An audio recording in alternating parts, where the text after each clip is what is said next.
Hello everyone, this is John Fischer.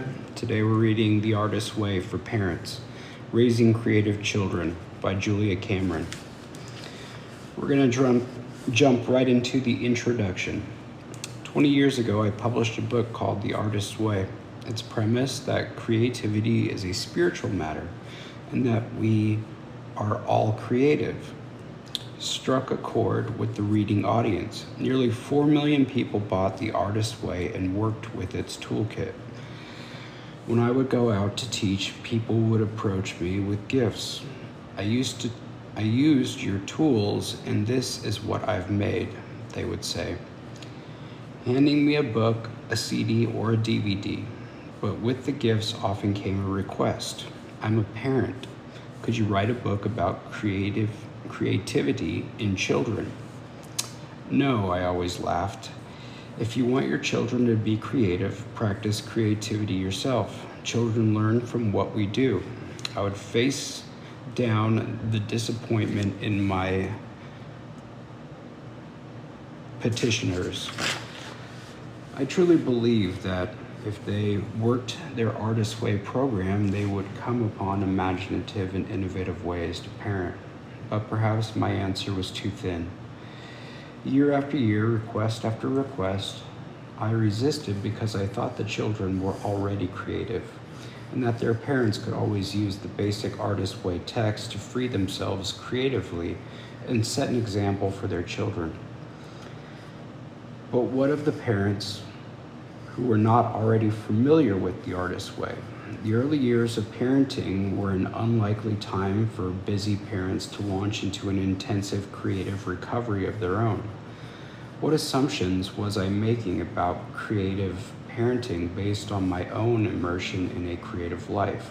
What assumptions was I making based on my own parents' parenting, which had been colorful and encouraging? Perhaps there were lessons that could and should be taught. For 2 decades, people have asked me to write this book, and so, why not? As my own daughter embarks upon her new journey as a wife and mother, I find myself rethinking my position, wanting to give my daughter a practical toolkit that she can use in her mothering.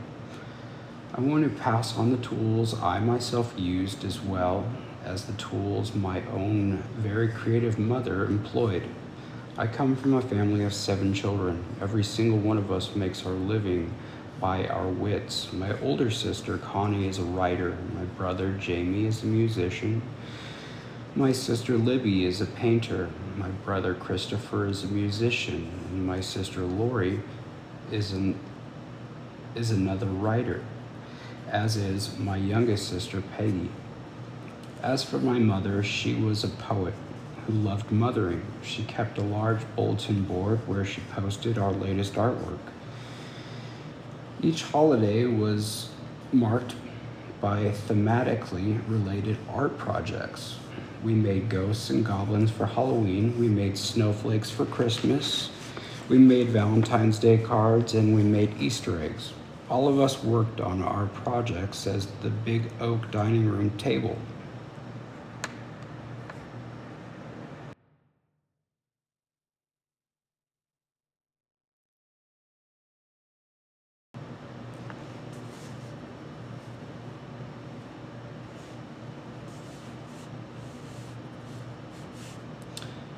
Boys and girls alike tried their hand at crafts. Our mother displayed our efforts along the wall of our spiral staircase. She taught us the art of making snowflake cutouts, and our flakes were posted on every available window.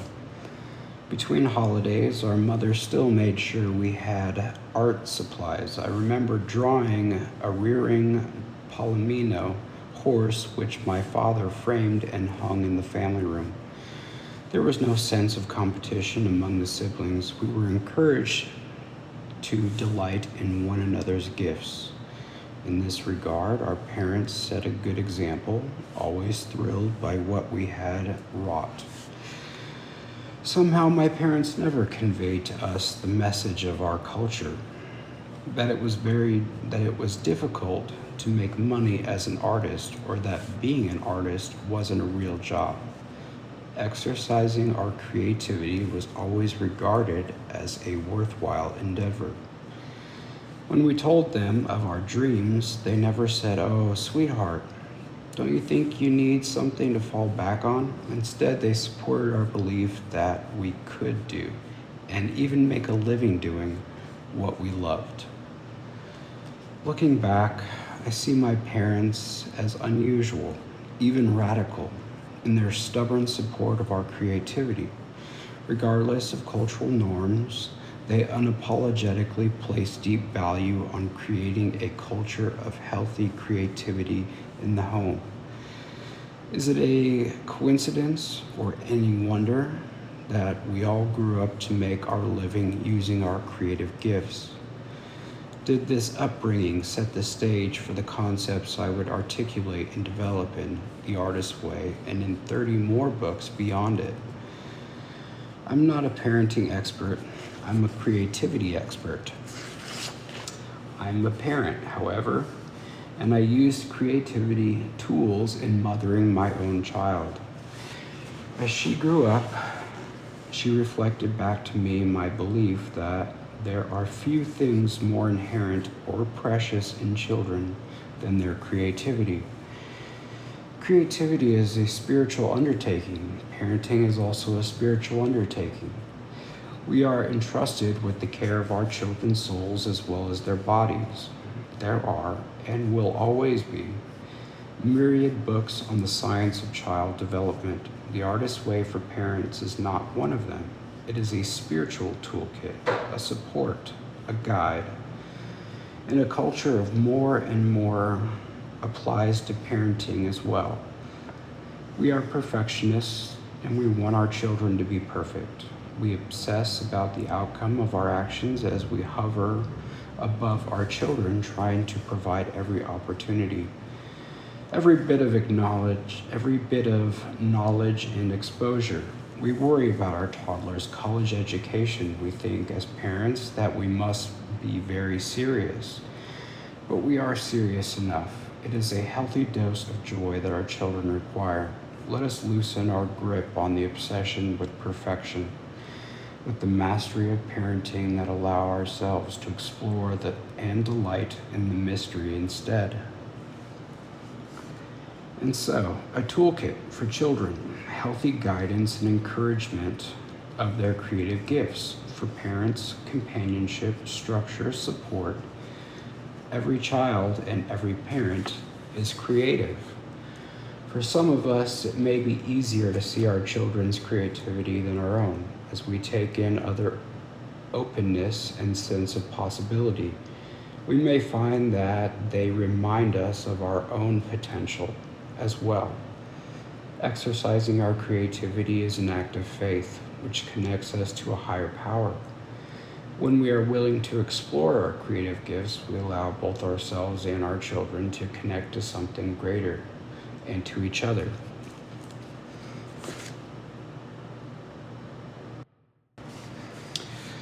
I will use the word God in this book.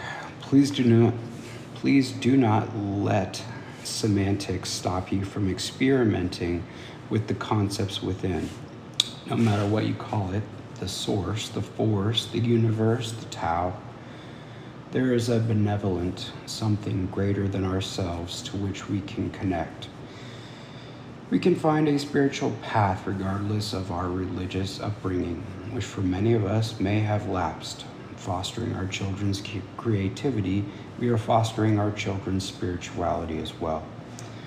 Parents and children have independent and direct relationships to a higher power, and so both always have an unlimited supply of spiritual support available to them.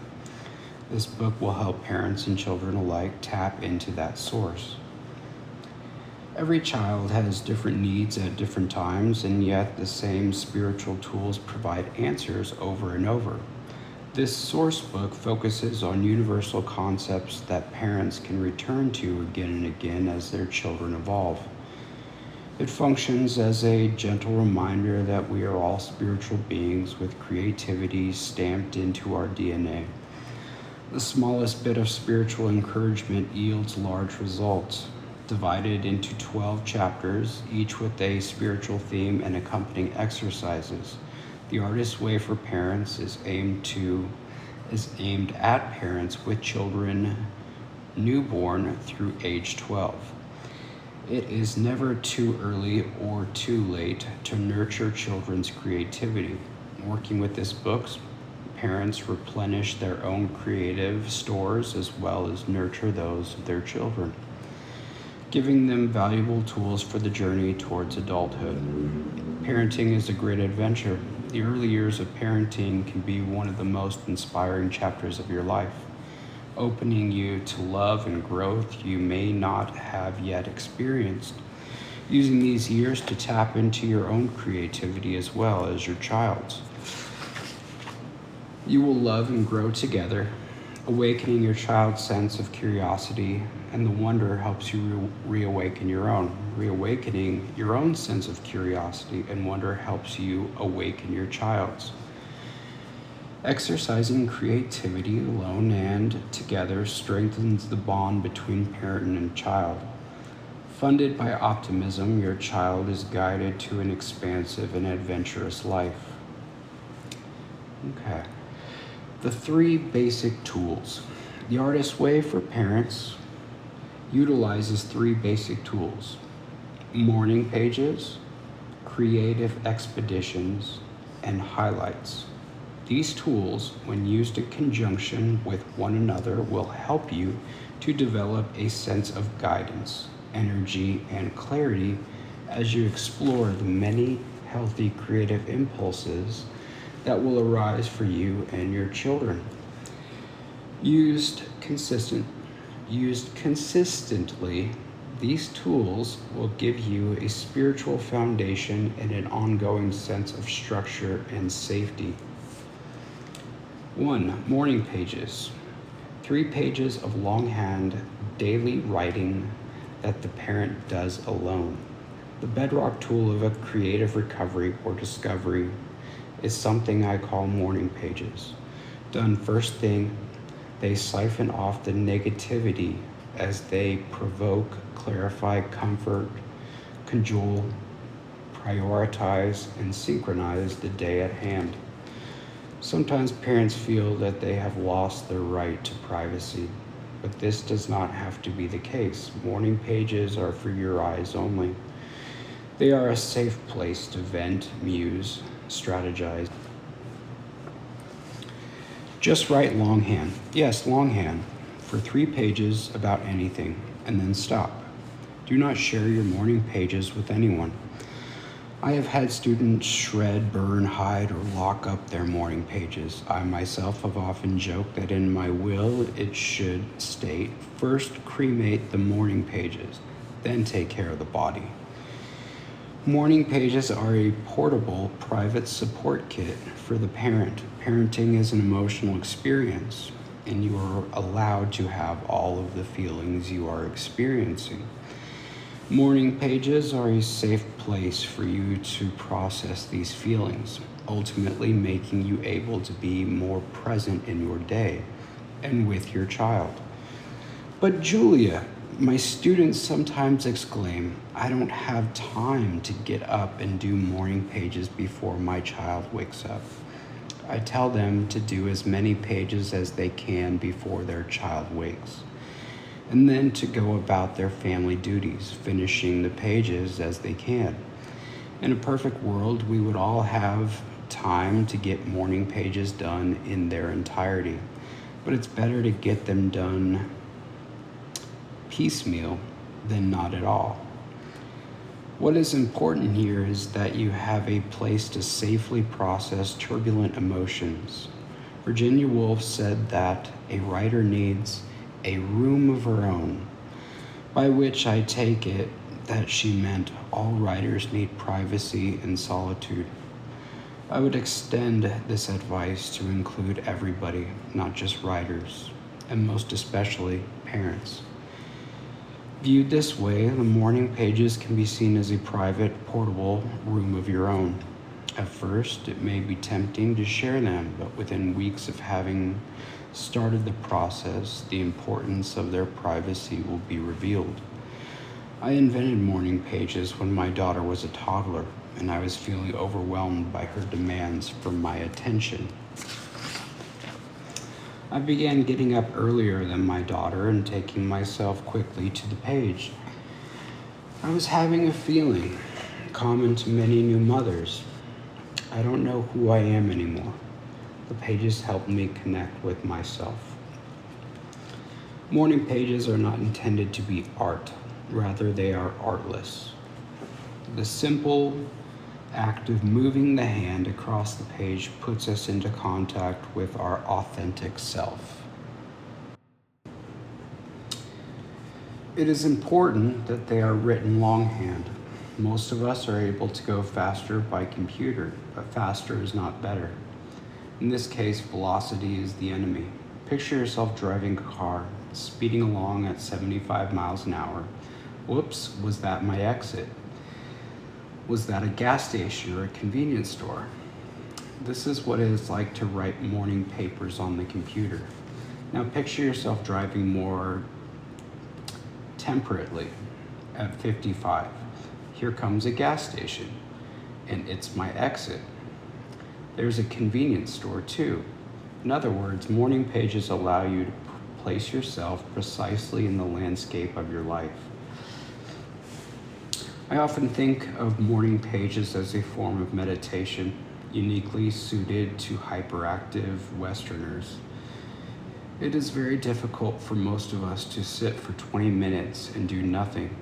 Pages allow you to sit and do something. With pages, we are saying, this is what I like, this is what I don't like, this is what I want more of, this is what I want less of. It is as if we are sending a telegram to the universe. Quotes, "But Julia, I'm already shy on sleep. I can hear you protesting. I need to tell you that I sympathize and promise you that the morning pages will bring you time and energy." And I began writing morning pages. I was a single mother. Domenica and I were living in Taos, New Mexico, in an adobe house at the end of a winding dirt road. The house had windows looking north to Taos Mountains. I would get up early and take myself to a long pine table where I faced north. I didn't know where the idea came from for me to write 3 pages daily, but that is what I did. Rising as the sun cleared the mountains, at first my pages were grumpy and gripping. I was asking them what direction I should take next. At the time, I was a Hollywood screenwriter, and my scripts kept being bought but not made. I was discouraged, and then one morning as I was finishing my morning pages, a character strolled into my consciousness along with the idea. You could write a novel, not a movie. And so I did. Every day I would write my morning pages and then turn my hand to writing a novel.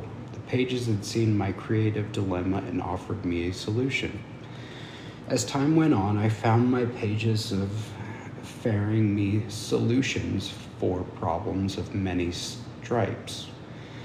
Finishing my novel, my pages made it clear to me that I didn't really want to live down a dirt road in an adobe house. Maybe someday, not just now. Instead, the pages suggested I should go back to New York. When I did that, I received the marching orders that told me I was to teach. I remember it all so clearly. I was walking in Greenwich Village, and I was praying for another writing idea. What I heard clearly was the directive, teach, and I was horrified. I didn't want to teach. I thought that teaching would squelch my own inner artist. Heading home from my walk, I called a girlfriend. "Regina," I said, "I've been called to teach." And so it was that I started teaching, assigning my students 3 pages of morning writing and discovering, for them as for me, that the pages led to breakthroughs. I noticed that this phenomenon seemed particularly true for parents. Although they protested that they couldn't do them, they in fact did do them, and excitedly reported insights and ideas that came tumbling into the page. The loneliness of parenting made the pages an all the more valuable companion, at least someone to talk to. I urge you to try morning pages and discover the results for yourself.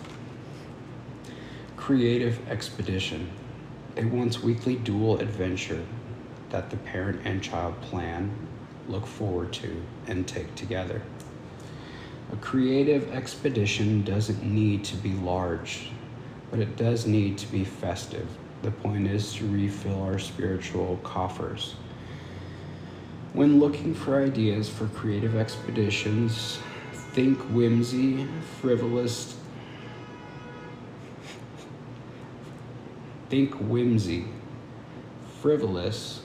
fun. Depending on the age of your children, they may be actively involved in choosing the destination. Natasha, a stay-at-home mom, started taking creative expeditions when her child was still an infant. I knew I needed to get out of the house. The fresh air was good for me and for my daughter. I would put her in her carrier and venture out to a place that I would enjoy. Sometimes it was a museum, sometimes it was a shoe store. I could tell that even though my child was too young to experience the place herself, she was alert in taking in the images. I could tell the change of scenery interested her and made her happy, as it did me. As my daughter got older, she helped me choose the adventures. I took her to zoos and toy stores, aquariums and concerts. Even though I might have done this anyway, the act of making a point of it, planning the outing and looking forward to it, made all the difference. It forced me to come up with a new adventure every week. It's been one of my favorite things my daughter and I do together. For parents of older or multiple children, the act of organizing creative expeditions can bring a sense of magic into the home. Minette, a mother of 4, rotates which son gets to choose the adventure of the week. My oldest, Cormac, is 12 and loves planning the creative expedition. Minette says he's very protective of his 3 younger brothers, and he takes pride in choosing something that everyone will enjoy. I feel like he's getting some good experience with parenting. Really, having multiple children is a balancing act, but there are adventures that everyone can participate in. It is always a bonding experience for our family. The older kids get, the more responsibility they take, and the more interested they are in taking responsibility in the first place. For parent and child, the commitment to planned fun can be a highlight of the week and one of the most important parts of developing consistency and wonder in the lives of our children. It is important that creative expeditions do not evolve into shopping trips. A visit to the zoo or aquarium is preferable to visiting a toy store.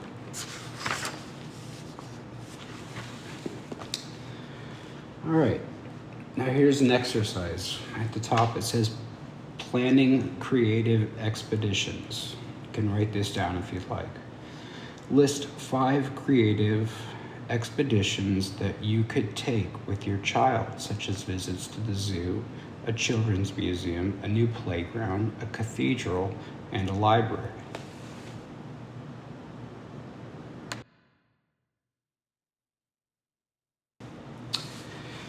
Number 3, highlights. A daily bedtime ritual in which the parent and child each share their favorite moment from the day. Many mothers and fathers reach day's end tired and even crabby. Tucking their child into bed, they're ready for the day to be over. But bedtime can be a time of restorative ritual. The third tool, highlights, helps to end the day on a positive note. Here was my favorite part of the day, the parent says. It was when we went to the dog park and watched the dogs play. What was your favorite part of the day? I like swinging, their child may reply, or even me too, also picking the dog park. Yes, it was fun to push you on the swing, or yes, I thought you were enjoying those puppies. The habit of looking for the positive is something that makes each day's march into a game. Domenica and I practice this nightly ritual. Now, living in separate cities, we still maintain the routine of a daily check-in. Our conversations need not long for us to connect and feel up to date with each other's lives as quickly review the most memorable parts of our day. A habit of reviewing the day's highlights is a habit of forging happy memories.